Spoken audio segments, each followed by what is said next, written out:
같이 기도함으로 새벽기도 시작하겠습니다. 하나님 아버지 감사합니다. 아버지 앞에 나아가 말씀을 들을 때 예레미야가 하는 하나님의 마음, 예레미야가 보여주는 하나님의 열심, 하나님의 열정, 그 하나님의 복음, 그것이 우리 눈 가운데 보여지고 오늘 하루를 살아갈 수 있는 힘과 능력이 되게 도와주옵소서. 예수님의 이름 받들어 기도합니다. 아멘. 오늘은 예레미야 33장 14절에서 26절까지의 말씀입니다. 예레미야 33장 14절에서 26절까지의 말씀입니다. 여호와의 말씀이니라. 보라, 내가 이스라엘 집과 유다 집에 대하여 일러준 선한 말을 성취할 날이 이르리라. 그날 그때에 내가 다윗에게서 한 공의로운 가지가 나게 하리니 그가 이 땅에 정의와 공의를 실행할 것이라.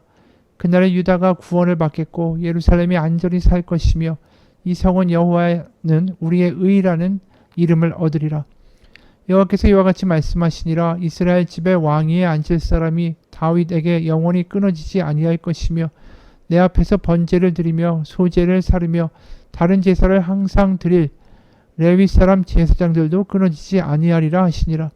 여호와의 말씀이 예레미야에게 임하니라. 이르시되 여호와께서 이와 같이 말씀하시니라. 너희가 능히 낮에 대한 나의 언약과 밤에 대한 나의 언약을 깨뜨려 주야로 그때를 잃게 할 수 있을진데 내 종 다윗에게 세운 나의 언약도 깨뜨려 그에게 그의 자리에 앉아 다스릴 아들이 없게 할 수 있겠으며 내가 나를 섬기는 레위인 제사장에게 세운 언약도 파할 수 있으리라.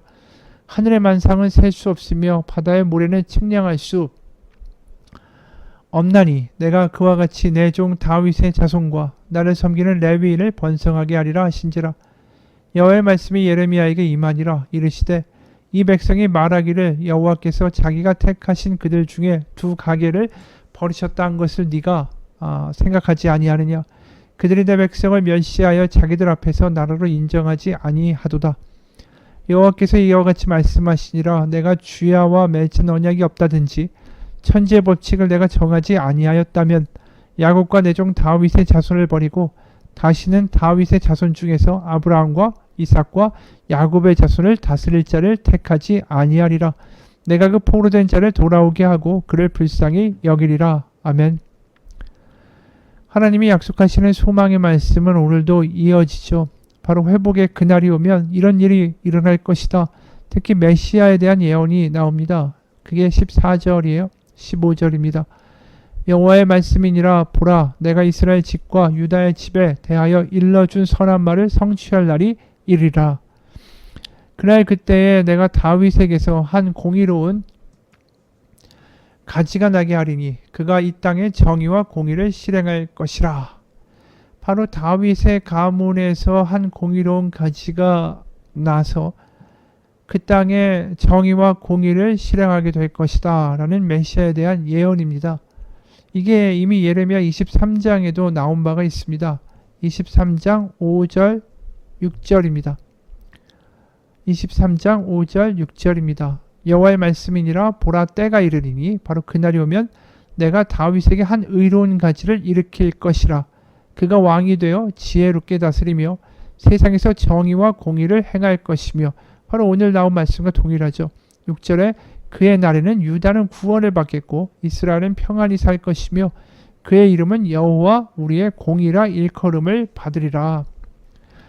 바로 다윗의 후손, 다윗의 가문 가운데 메시아를 허락하시고 메시아를 통한 완전한 회복이 있게 될 것입니다.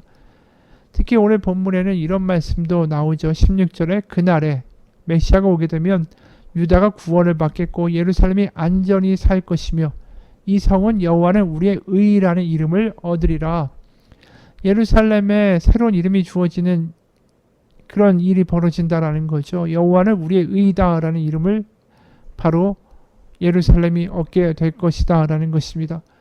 그리고 그렇게 예루살렘이 여호와는 우리의 의라는 이름을 얻게 되는 것은 바로 하나님의 의와 공의가 가득하고 그 정의와 공의를 행하는 사람들이 그 성에 가득하게 모여 산다라는 이상적인 모습을 표현하는 거예요. 그래서 이 예루살렘이 하나님의 사람들, 하나님의 의로운 사람들, 하나님의 정의와 공의를 행하는 사람들, 그 사람들의 성읍이 된다라는 기대와 환상은 결국 요한계시록에서 성취되죠. 요한계시록 21장 10절에서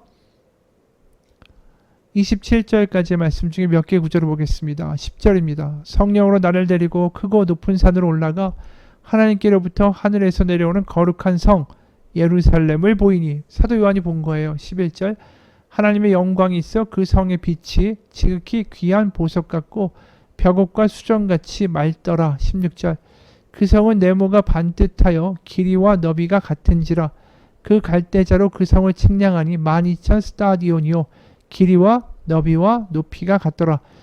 길이, 너비, 높이가 같은 정육면체라는 거죠. 그 예루살렘 성은. 23절, 그 성은 해나 달의 비침이 쓸데없으니 이는 하나님의 영광이 비치고 어린 양이 그 등불이 되심이라. 바로 하나님의 어린 양 예수님이 그곳에 등불이 되어주시는 예루살렘 성이다라는 거죠. 그래서 24절, 만국이 그 빛 가운데로 다니고, 그러니까 열방이 예수님으로 말미암아 구원받아 그 안에 거하는 사람들이 된다라는 거죠. 땅의 왕들이 자기 영광을 가지고 그리로 들어가리라. 26절, 사람들이 만국의 영광과 존귀를 가지고 그리로 들어가겠고. 27절, 무엇이든지 속된 것이나 가증한 일 또는 거짓말하는 자는 결코 그리로 들어가지 못하되 오직 하나님 어린 양의 생명책에 기록된 자들만 들어가리라. 바로 예수님의 이름으로, 예수님의 성령으로 구원받은 이들이 예루살렘 성에 거하게 되고 그들은 생명책에 기록된 사람들이다. 그리고 새 예루살렘의 모습은 정육면체다. 이 모든 것들이 사실은 굉장히 많은 것을 함축하고 있죠. 특히 정육면체라는 것은 성막의 지성소를 가리킵니다. 지성소가 정육면체의 모습을 가지고 있죠. 바로 지성소는 하나님이 거하시는 거룩한 곳입니다. 하나님의 발등상이 있는 곳이다 라고 일컬어지는 곳이고, 대제사장도 1년에 대속죄일에만 간신히 들어갈 수 있는 곳이에요. 하나님의 영광을 보면 죽기 때문에 연기를, 향로를 아주 심하게 피워서 연기가 빽빽해서 앞이 안 보이는데 더듬더듬 나아가서 그 피를 속죄소, 바로 언약궤 위에 있는 상판에 뿌리고 나오는 것이 바로 대속죄일에 하는 일이었습니다. 그런데 이제 그 거룩한 곳, 함부로 들어갈 수 없는 그곳, 바로 지성소와 같은 곳, 하나님의 임재가 있는 곳에 하나님의 백성, 정의와 공의를 행하는 이들이 가득하게 모여 살게 된다. 그게 새 예루살렘의 모습이라는 거죠. 그게 왜 가능할까요? 바로 십자가에서 지성소의 휘장이 위에서 아래로부터 쪼개지면서 하나님께 나아가는 길이 열려버리고 새 예루살렘으로 들어갈 수 있는 길, 통로, 대로가 열린 것입니다. 그게 누가 하신 것입니까? 메시아. 오늘 말하는 다윗의 후손, 다윗의 가문의 공의로운 한 가지가 나서 바로 이 땅의 정의와 공의를 선포하게 되고 실행하게 되고, 그래서 하나님의 정의와 공의를 또 알고 살아내는 사람들이 이 땅 가운데 창조하시는 새로운 창조가 바로 예수님 메시아를 통하여 일어나게 되고, 그런 사람들이 새 예루살렘에 가득하게 될 것이다. 그런 비전을 요한계시록이 말하고 있는 거죠. 그리고 그 발단과 시작을 예루살렘 성이 바로 여호와 우리의 공이라는 이름을 붙이게 되는 성이 될 것이다 라는 예레미야의 말에서 힌트가 주어지고 있는 것입니다. 그래서 이러한 하나님의 완전한 미래, 하나님과 같이 거하는 완전한 정의와 공의가 이루어진 사람들이 거하는 그런 예루살렘의 모습, 새로운 창조 피조물들이 등장하는 곳, 예수님을 통해서 구원받는 많은 사람들이 거하는 곳. 그래서 그런 하나님이 이루실 미래에 대해서 하나님은 분명하게 이렇게 선언하시죠. 20절에서 22절. 이 공동 번역으로 보면 좀 번역이 쉬워요. 오늘 우리가 읽은 개역 개정의 말씀이 좀 어렵습니다. 공동 번역으로 20절, 22절 보면 나 야훼가 선언한다. 여호와가 내가 낮과 맺은 계약이나 밤과 맺은 계약이 깨어져 낮과 밤이 제 시간에 돌아오지 않을 일이 있겠느냐? 그런 일이 생긴다면 내 종 다윗과 맺은 내 계약도 깨어져 메시아를 주신다는 이 말씀도 깨어져 그 왕자에 앉아 다스릴 후손이 끊어지리라. 이 이야기가 뭡니까? 낮과 밤이 제 시간에 돌아오지 않는 일이 생기겠느냐? 그럴 리가 없다라는 거죠. 그래서 그런 일이 생기지 않기 때문에 내 종 다윗과 맺은 내가 지금 말하는 메시아의 말도 반드시 이루어질 것이다 라는 거죠. 그래서 22절 헤아릴 수 없는 많은 하늘의 별만큼 측량할 수 없이 많은 바다의 모래알 만큼 나는 내 종 다윗의 후손을 불어나게 하고 나를 섬기는 레위인도 불어나게 하리라. 결국 이게 어떻게 보면 바다의 모래알만큼 하늘의 별만큼 아브라함의 후손이 많게 해주시겠다. 큰 민족을 이루겠다. 열방이 너로 말미암아 복을 받게 되리라. 바로 아브라함에게 주신 언약과 같은 말씀이죠. 결국 아브라함을 통해서 믿음의 후손인 우리를 예수님을 통해 만들어내고 마시겠다. 다시 새로운 피조물로 우리를 창조해내시겠다. 하나님의 공의와 정의를 사랑하며 그 안에 거하는 사람들을 만들어내고야 말겠다. 결국 메시아에 대한 분명히 하나님의 확신과 약속이시다라는 것입니다. 그래서 공동번역으로 25, 26절에 결국 이렇게 마무리가 돼요. 이 야훼가 여호와가 선언한다.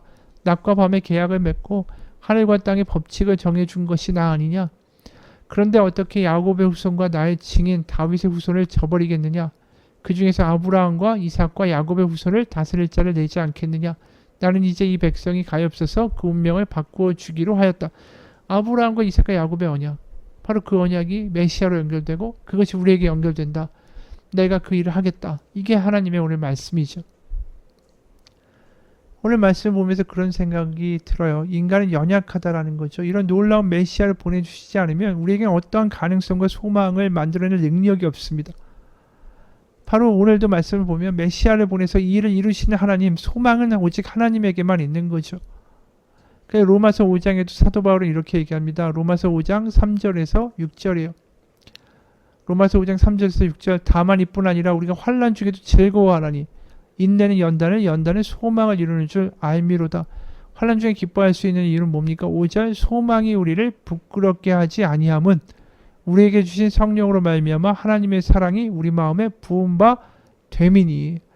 우리가 소망을 꿈꾸며 그것을 부끄럽게 여기지 않고 담대하게 믿을 수 있는 건 성령을 통해 하나님의 사랑, 하나님의 열심이 우리 가운데 전달되기 때문이다라는 거죠. 바로 하나님이 우리에게 소망되어 주신다라는 게 믿어지는 게 성령의 역사라는 거예요. 하나님 우리 포기하지 아니하시며 하나님의 뜻을 반드시 이루시겠다라는 그 하나님의 열심과 하나님의 사랑이 우리에게 소망되고 성령으로 말미암아 믿어지는 거, 확신하게 되는 거, 그게 바로 성령의 역사 충만입니다. 우리에게 소망은 하나님입니다.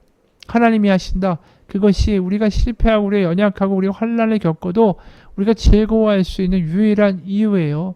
그게 십자가죠. 그리스도께서 경건하지 않은 자를 위하여 죽으셨다.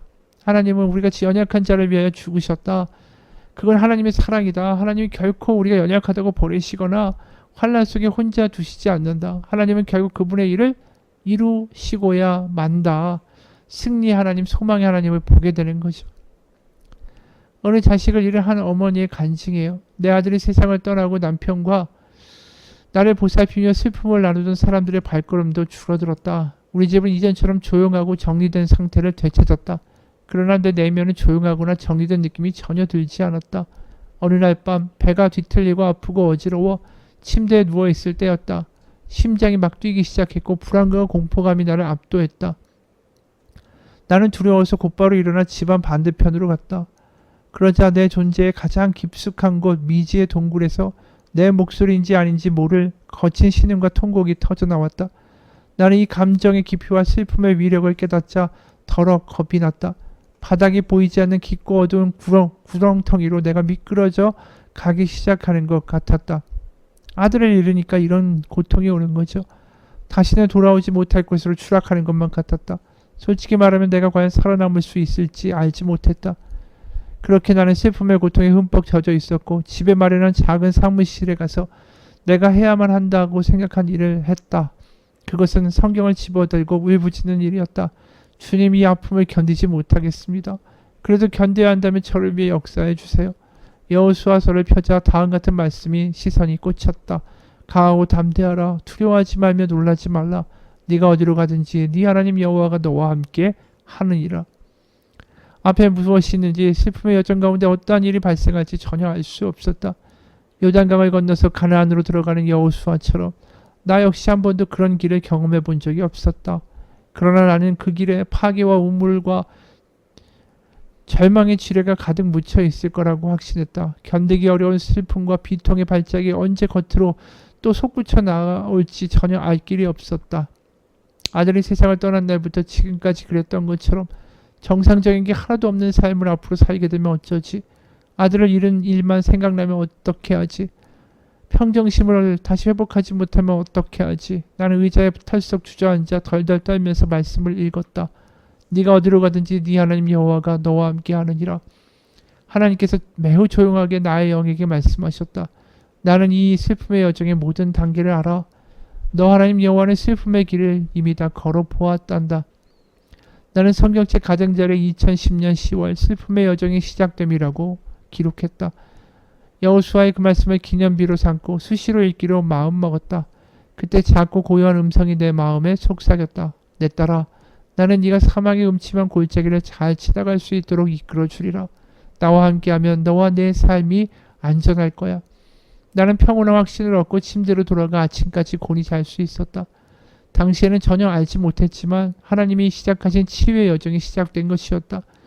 처음으로 하나님의 임재와 능력이 내 상실의 고통과 슬픔을 이기고 역사해 주신 경험이었다. 내가 어디로 가든지 함께 하시겠다는 하나님의 말씀의 약속을 내 영에 분명히 새겨주셨고, 그래서 난 힘을 얻었으며 기쁨이 회복될 것을 바라보게 되었다. 맞습니다.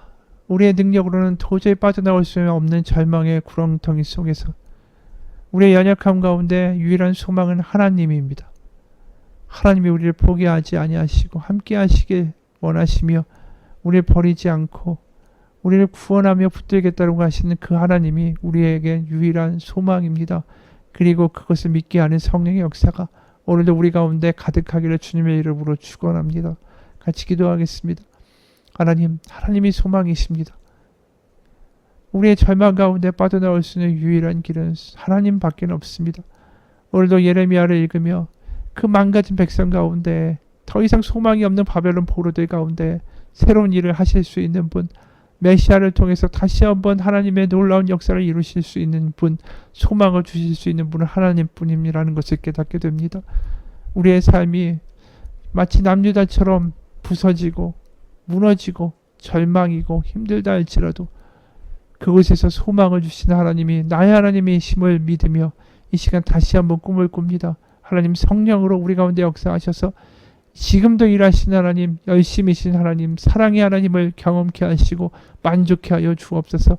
예수님 이름 받들어 기도합니다. 아멘.